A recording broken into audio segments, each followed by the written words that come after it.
వీక్షకులందరికీ నమస్కారం. జూలై మాసమందు ద్వాదశ రాశుల వారికి ఏ విధమైనటువంటి ఫలితాలు కలగబోతున్నాయి అనేటువంటి విషయంలోకి వెళ్లే ముందు జూలై మాసంలో ఉండేటువంటి గ్రహస్థితిని మనం గమనించాలి. ఒక జూలై నెలలోనే చాలా విచిత్రమైనటువంటి స్థితి కనబడుతూ ఉన్నది.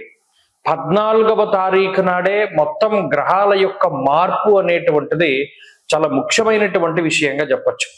14వ తారీఖునే శని వక్రగతిని ప్రారంభం చేస్తారు. అంటే ఇప్పుడు మీనరాశిలో సంచరిస్తూ ఉన్నటువంటి శనేశ్వరుడు వక్రగతిని ప్రారంభం చేసి నవంబర్ 12వ తారీఖు వరకు వక్రించి ప్రయాణం చేయబోతూ ఉన్నారు. దీని తాలూకు ప్రభావం ఉంటుంది. ఇది 14వ తారీఖునే ప్రారంభం అవుతుంది.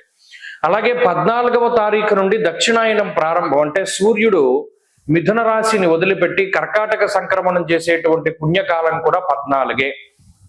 అలాగే సింహరాశి యందు సంచరిస్తూ ఉన్నటువంటి కుజుడు 14వ తారీఖు నాడే సింహరాశిని వదిలిపెట్టి ఉత్తర ఫల్గుని 2వ పాదంలోకి కన్యారాశిలోకి ప్రవేశించేటువంటి రోజు 14వ తారీఖే. అలాగే 14వ తారీఖు నాడే వృషభ రాశి యందు స్వక్షేత్రంలో సంచరిస్తూ ఉన్నటువంటి శుక్రుడు మిథునంలోకి ప్రవేశం చేస్తారంటే మిథున సంక్రమణం శుక్రుడికి 14వ తారీఖు నాడే. అలాగే జూలై 14వ తారీఖు నాడే బుధుడు వక్రగతిని ప్రారంభం చేయబోతూ ఉన్నారు.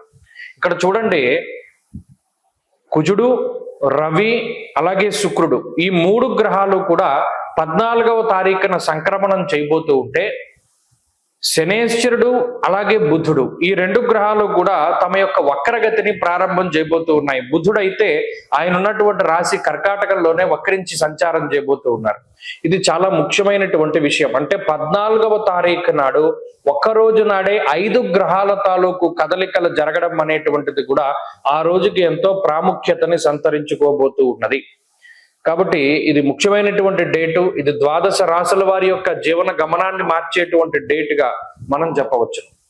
సరే, ఇలా ఉన్నప్పుడు గ్రహస్థితిని పరిశీలిస్తే మరి ఈ మాసంలో శనేశ్వరుడు మీనమందు సంచారం చేస్తూ ఉన్నారు. వక్రించిన మీనంలోనే ఉంటారు. 14వ తారీఖు వరకు రవి మిథునంలో ఉంటారు. 14 తర్వాత కర్కాటకానికి వస్తారు. అలాగే రాహుకేతువులు కుంభరాశి యందు సింహరాశి యందు సంచారం చేస్తూ ఉన్నారు. కుజుడు 14 వరకు సింహమందు తదుపరి కన్య యందు సంచారం చేస్తారు.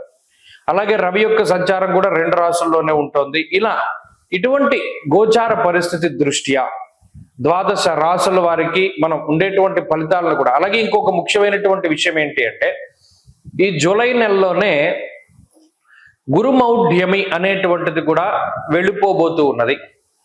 ఆల్మోస్ట్ జూన్ నెలలో వచ్చినటువంటి ఈ గురుమౌఢ్యమి కొంతకాలం పాటు ఉన్నది. ఆ గురుమౌఢ్యమి జూలై 7వ తారీఖు తోటి వెళ్ళిపోతూ ఉన్నది. ఈ గురుమౌఢ్యమి వెళ్ళిపోయినా కూడా ఆషాఢ మాసం కాబట్టి ఇది శూన్యమాసము అంటారు. ఈ శూన్యమాసంలో ఏ విధమైనటువంటి శుభ కార్యక్రమాలు చేయకూడదు. అంటే వివాహాది ఉపనయనాది క్రతువులు, శంకుస్థాపనలు అంటే గృహారంభాలు, గృహప్రవేశాలు ఇలాంటివి కూడా చేయకూడదు.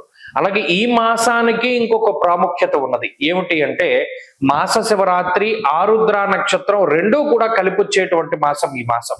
కాబట్టి ఆ ఆరుద్ర మాస శివరాత్రి మరి 2 శివ సంబంధమైనటువంటివే కాబట్టి దాన్ని పురస్కరించడం కూడా మన భవిష్యదర్శిని సంస్థ ఆధ్వర్యంలో 3 రోజుల పాటు మహారుద్ర యాగాన్ని పాలకొల్లులో నిర్వహించబోతూ ఉన్నాం. ఆ విషయం గురించి కూడా త్వరలోనే వీడియో చేస్తాను. అయితే ఇది ఈ మాసం యొక్క ప్రాముఖ్యత. అలాగే ద్వాదశ రాశుల వారికి కూడా ఈ మాసంలో ఏ విధమైనటువంటి ఫలితాలు కలగబోతున్నాయో కూడా మనం ఇప్పుడు తెలుసుకుందాం. ధను రాశి వారు జూలై నెలలో ఉండేటువంటి గ్రహస్థితిని గమనిస్తే ఈ రాశి వారికి గురుబలం ఉన్నది. అర్ధాష్టమ శనేశ్వరుడు ఉన్నా ఇప్పుడు శని వక్రగతిలో ఉండబోతూ ఉన్నారు. అది 2వ కలిసి వచ్చేటువంటి అంశంగా చెప్పవచ్చును. అష్టమ రవి యొక్క స్థితి ఉండబోతూ ఉన్నది ఈ నెలలోనే. భృగు షట్క దోషం తొలగిపోతూ ఉన్నది ఈ నెలలోనే. అలాగే దశమంలోకి కుజుడు రాబోతూ ఉన్నాడు ఈ నెలలోనే. అదే మాదిరిగా అష్టమందు బుధుడు వక్రించబోతూ ఉన్నారు ఈ నెలలోనే. అంటే ఎన్ని మంచి ఉన్నాయో అన్నే రీతిగా చెడు కూడా ఉన్నాయి. ఇది ఇక్కడ 90% బ్యాలెన్స్ అయిపోతుంది. అంటే ధనురాశి వారికి ఎన్ని గ్రహాలు అనుకూలంగా ఉన్నాయో అన్నే స్థాయిలో ప్రతికూలతలు కూడా ఉన్నాయి. ఆ గ్రహాలన్నిటికీ కూడా బలాబలాలు సరిపోతూ ఉన్నాయి. అందువల్ల ఏంటంటే మిశ్రమంగా వెళ్ళిపోతుంది. జూన్ నెలలో కొంత ఇబ్బందులు ఉన్నాయి. కుటుంబపరమైన సమస్యలు ఉన్నాయి, ఉద్యోగపరమైనటువంటి వృత్తిపరమైనటువంటి సమస్యలు ఉన్నాయి. అయితే వాటిని అధిగమించారు. అక్కడ గురుబలం ఉండడం ద్వారా, బుద్ధి మీ మేధస్సు సరిగా పనిచేయడం ద్వారా, లేకపోతే మంచి వ్యక్తులు పరిచయం అవ్వడం, వారి ఏమైనా మీకు ఉపకరించడం ద్వారా, లేదు మీ మాటకి ఎవరైనా సరే ఇన్ఫ్లుయెన్స్ అవుతూ చక్కగా ముందుకు వెళ్ళినటువంటి పరిస్థితుల ద్వారా, ఏదేమైనప్పటికీ జూన్ నెలలో వచ్చినటువంటి ఇబ్బందికరమైన పరిస్థితుల్ని ధనురాశి వారు దాటగలిగారు. జూలై నెలలో ఏంటి అంటే ఇక్కడ సమస్య రాదు. సాధ్యమైనంత వరకు మీ పని మీరు చేసుకుంటూ వెళ్ళిపోతూ ఉంటారు. పనులన్నీ కూడా సక్రమంగా సాగుతూ ఉంటాయి. అలా లేట్ అవ్వవు, అలానే గమ్ముని అవ్వవు, ఎప్పుడు అవ్వాలో అప్పుడు అవుతూ ఉంటాయి.